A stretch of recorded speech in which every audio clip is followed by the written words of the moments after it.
नमस्कार, स्वागत है हमारे YouTube चैनल परफेक्ट एजुकेशन हम में। मैं राधे। आज भारतीय भूगोल को श्रृंखला को आगे बढ़ाते हुए आज हम लेके आए हैं नकदी फसल। आज हम बात करेंगे नकदी फसलों के बारे में कि नकदी फसल के अंतर्गत कौन कौन से फसल आते हैं। जैसे हमने खाद्यान्न फसलों के बारे में बताया था और उसके अंतर्गत आने वाले फसलों के बारे में बताया था, तो आज हमारा जो टॉपिक है वो नकदी फसल है। इसके अंतर्गत आने वाले फसलों के बारे में बताएंगे। जैसे कि नकदी फसल के अंतर्गत जैसे आते हैं आपके कपास हो गया, गन्ना हो गया, तिलहन हो गया, दलहन हो गया, उसके बाद रेशम हो गया। ये सब क्या है, नकदी फसलों के अंतर्गत आते हैं। तो जो इसमें से प्रमुख है, जिसे परीक्षा के दृष्टिगत से जो महत्वपूर्ण है, उसको मैं लेके आया हूँ। जैसे कपास हो गया और रेशम। आज हम कपास और रेशम के बारे में बात करेंगे, जिसे जो कि जहाँ से क्वेश्चन पूछा जाता है, तो कपास और रेशम के बारे में विशेष आज हम लोग बात करेंगे। तो चलिए हम शुरुआत करते हैं नकदी फसलों के बारे में। सबसे पहले हम बात करेंगे कपास। कपास की प्रमुख विशेषता क्या है इसके, ये कपास कहाँ-कहाँ पर ज़्यादातर उत्पादन किया जाता है, और उसके बाद कपास के लिए कैसी मिट्टी होनी चाहिए, कितना टेम्परेचर होना चाहिए, इसके बारे में हम लोग बात करेंगे। तो शुरुआत करते हैं। कपास भारत में दूसरी सबसे बड़ी मुद्रादायी फसल है। कपास भारत में दूसरी सबसे बड़ी क्या है, मुद्रादायी फसल है। पहला पॉइंट है, कपास भारत में दूसरी सबसे बड़ी मुद्रादायी फसल मानी जाती है। कपास ध्यान रखिएगा, इसे डिनोट जरूर करिएगा। दूसरा, जिससे देश के सबसे बड़े सूती वस्त्र उद्योग को कच्चा माल प्राप्त होता है। जिससे देश के सबसे बड़े सूती वस्त्र उद्योग को क्या होता है, कच्चा माल प्राप्त होता है कपास से। किससे होता है, कपास से। यह भारत की दूसरी सबसे बड़ी मुद्रादायी फसल मानी जाती है, कपास, ध्यान रखिएगा। उसको देखिए, कपास मालवेसी कुल का पौधा है। से पूछा जाता है कि कपास किस कुल का पौधा है, तो मालवेसी कुल का पौधा है कपास। मालवेसी कुल का ये पौधा है।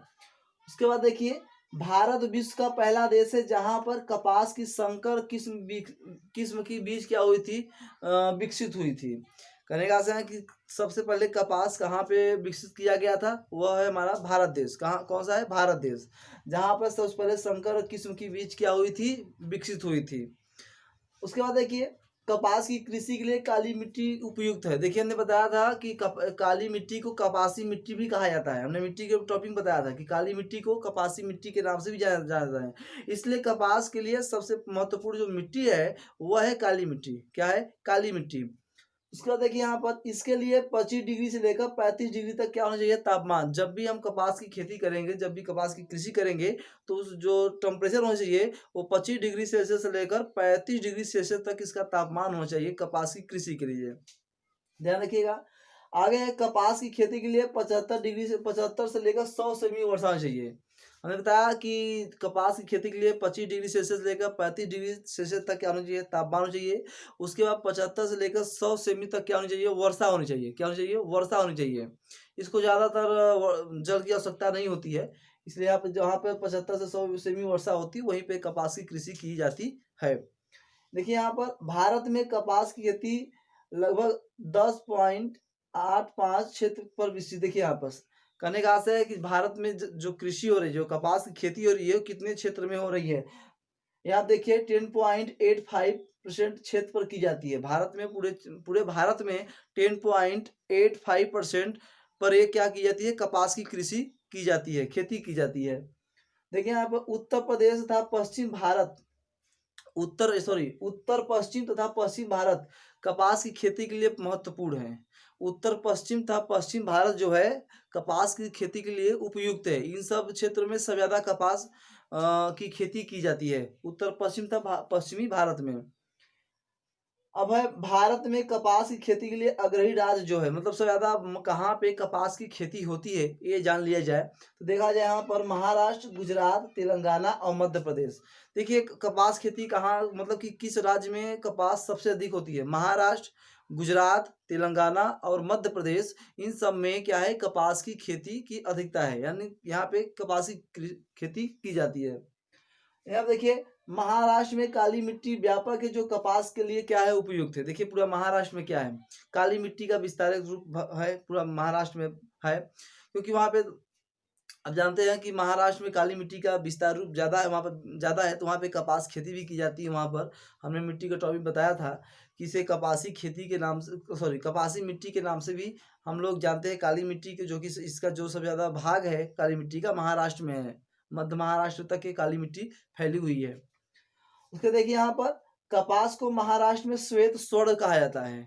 कहने का से है कि कपास को महाराष्ट्र में किस नाम से जानते हैं, तो श्वेत स्वर्ण के नाम से जानते हैं महाराष्ट्र में कपास को, श्वेत स्वर्ण के नाम से जानते हैं महाराष्ट्र में कपास को।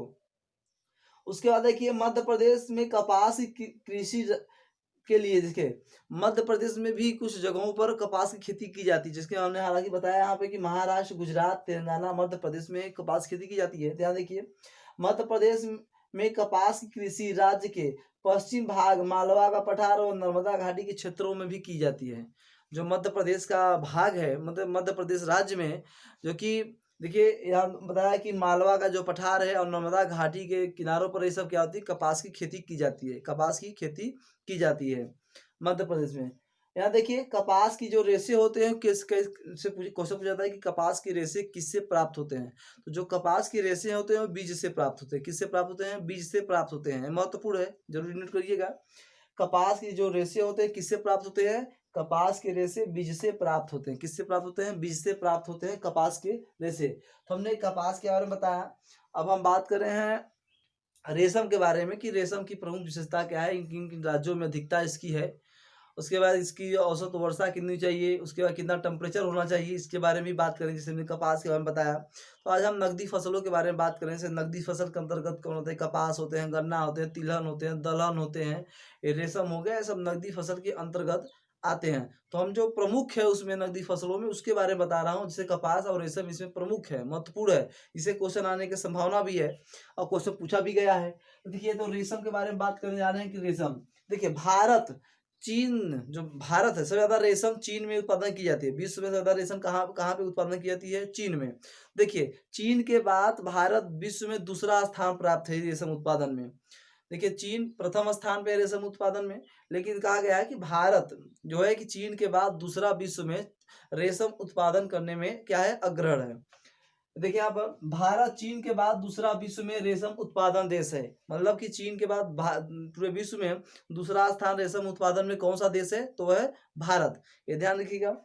आगे देखिए भारत में शहतूत, ईरी, मूंगा, टसर प्रकार के रेशम पाए जाते हैं। 4 प्रकार के भारत में रेशम पाए जाते हैं। कितने प्रकार के? 4 प्रकार के रेशम पाए जाते हैं।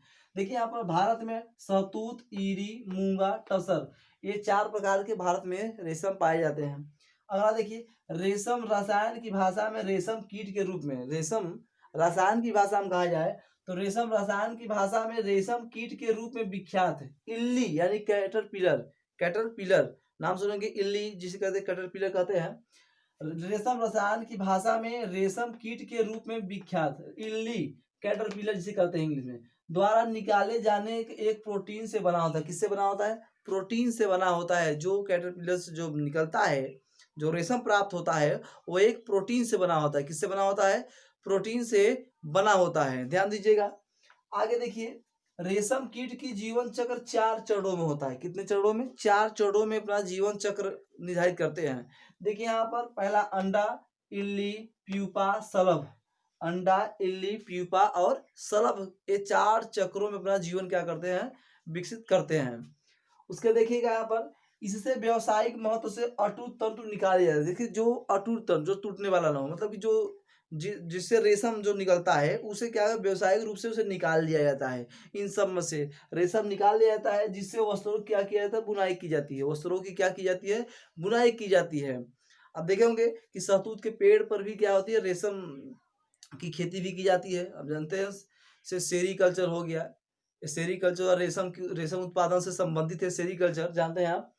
तो देखिए इसे क्या है कि अटूट तंतु निकाल कर जिससे वस्तु क्या की जाती है? बुनाई की जाती है। अब बात यहाँ देखिएगा कर्नाटक भारत का सबसे बड़ा रेशम उत्पादन राज्य है। देखिए भारत में, पूरे भारत में सब ज्यादा रेशम उत्पादन करने में कर्नाटक राज्य है और दूसरे स्थान पे आंध्र प्रदेश है। दूसरे स्थान पे कौन सा राज्य है? आंध्र प्रदेश। लेकिन प्रथम स्थान पे कौन सा है? वो है कर्नाटक। आगे देखिएगा कर्नाटक शहतूत रेशम का अग्रणी उत्पादक। देखिए 4 प्रकार के रेशम होते हैं, लेकिन शहतूत प्रकार के जो शहतूत से प्राप्त होने वाले रेशम है सबसे ज्यादा कर्नाटक राज्य उत्पादन करता है। सबसे ज्यादा कर्नाटक राज्य उत्पादन करता है। और यहाँ कुल शहतूत रेशम का 48%, पूरे भारत में 48% कर्नाटक ही शहतूत रेशम प्राप्त करता है। पूरे भारत में कर्नाटक ही ऐसा जो शहतूत रेशम 48% प्राप्त करता है। उसका देखिए कर्नाटक देश में कुल 34%, कितने 34%, कर्नाटक देश में कुल 34% कच्चे रेशम उत्पादन राज्य है। यानी कहने का आशय है कि पूरे भारत में सबसे ज्यादा मतलब अकेले ही कर्नाटक 34% क्या करता है, रेशम उत्पादन करता है। पूरे भारत में 34% अकेले ही कर्नाटक क्या करता है, रेशम उत्पादन करता है। और तथा आंध्र प्रदेश 18%, कितना परसेंट, आंध्र प्रदेश 18%, लेकिन कर्नाटक 34% अकेले ही क्या करता है, रेशम का उत्पादन करता है। यहाँ देखिए मूंगा रेशम सर्वाधिक असम राज्य में। देखिए मैंने बताया कि मूंगा रेशम सबसे ज्यादा कहाँ पे, जैसे कि 4 प्रकार का रेशम हो गया, शहतूत, बताया शहतूत, ईरी, मूंगा, टसर।